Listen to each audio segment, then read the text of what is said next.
How to add account to favorite on Instagram. Hi guys, in this video I will show you how to add an account to your favorite on Instagram.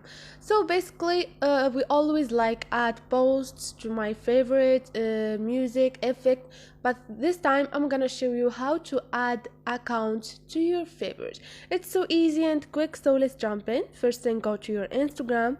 Like you see, I don't have no followers or following. I'm gonna find the follower, for example this one. Click on her profile. Now you should follow her first.